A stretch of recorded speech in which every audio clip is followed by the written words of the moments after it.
I refused to give my mom my inheritance, she invited me to a family meeting. When I arrived, they had lawyers ready to force me to sign it over.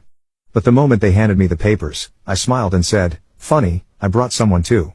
The door opened, and I never expected to be here, sitting across from my own mother and the rest of my so-called family, watching them try to steal what was rightfully mine. But here I was. Let me take you back a bit. My dad was the only real parent I had growing up. He wasn't perfect, but he worked hard, took care of me, and most of all, he was fair. My mom, on the other hand, she was selfish, manipulative, and always played the victim. They divorced when I was 12, and honestly, it was the best thing that could have happened to him. I remember the day he told me they were splitting up. We were sitting on the back porch, the summer heat making the wooden steps warm beneath us. Dad had his hands clasped between his knees, eyes fixed on the ground. "Son," he said, his voice rough with emotion, "your mom and we're not going to be living together anymore."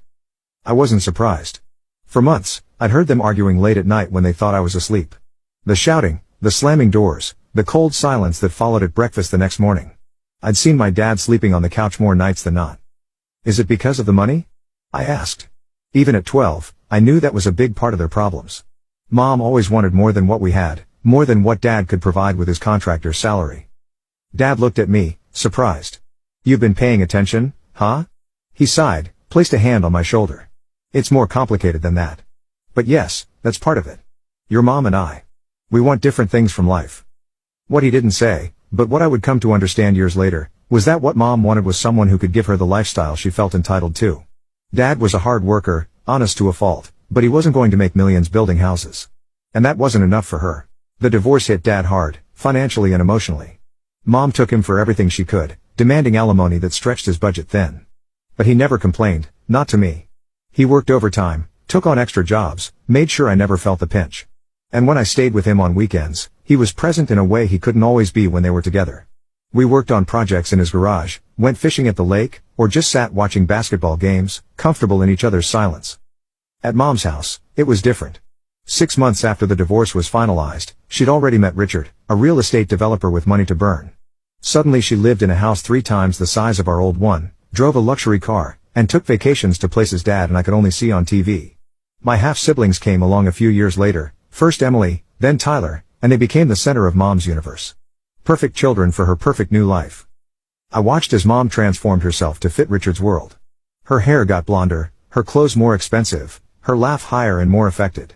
She encouraged me to call Richard Dad and looked disappointed when I refused. Around him and his friends, she acted like her life began when they met, as if the 15 years she spent with my father were just an unfortunate detour. "Honey," she'd say when I brought up a memory from before, "that was a different time. We've moved on." But Dad never asked me to forget her or to choose sides. "She's still your mother," he'd say whenever I complained about her.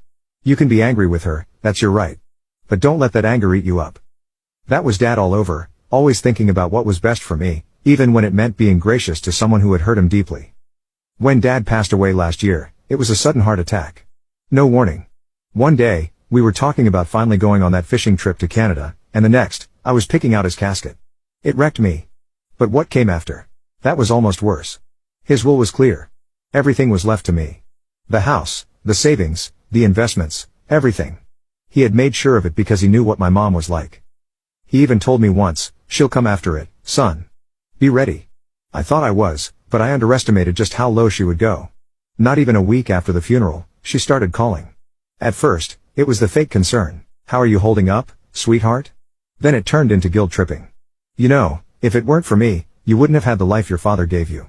And finally, straight-up demands, "You need to do the right thing and split it with your family." By family, she meant herself, her husband, who she married 2 years after leaving Dad, and their 2 golden children, my half-siblings. People who barely spoke to my dad. People who never lifted a finger to help him even when he was in the hospital. I told her no over and over. That's when things got ugly.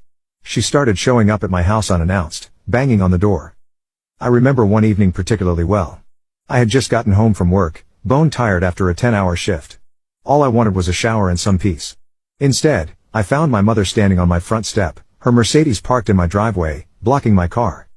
"We need to talk," she said, pushing past me before I could stop her.